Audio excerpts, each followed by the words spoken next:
Bună ziua, lume!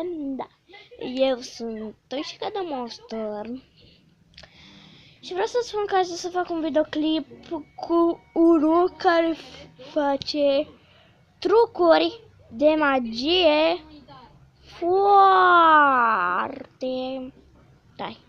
Da, și Eva, adică coșmarul de Rahide, eu sunt Ingrid. Da.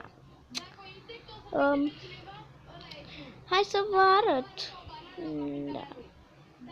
Să dăm băpușa la o parte. Așa, uitați telefonul meu. Nu! Stai! Că trebuie să pun cu așa.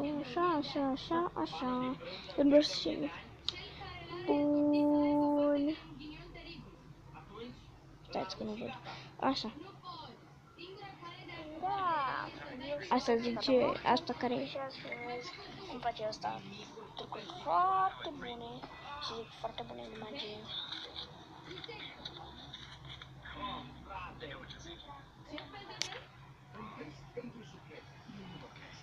Și-a scos un pisic, what the fuck? What the fuck is this? Cum este posibil?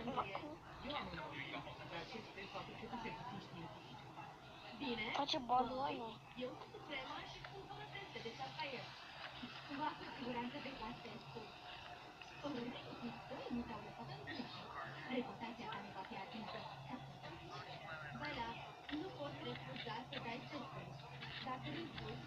Heroș. Asta nu vreau să... Nu știu ce vreau să fac. Să spuneți dacă nu s-a înțeles. Asta, pisicuța s-a zis, ups, Pikachu?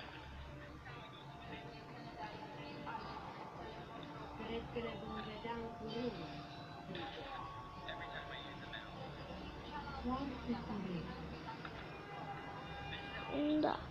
Și aici cam încheiem videoclipul. Pa! Eu am fost aici ca de Monster, să spuneți dacă v-a plăcut acest video. Pa! Sau, stați un pic. Uite, asta, partea asta. Trece pe perete. Bine, pa! Pa! Stai să spun și aia.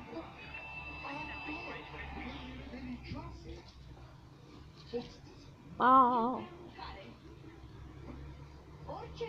Să spuneți dacă vreau să mă postez cu pupuși. Pa!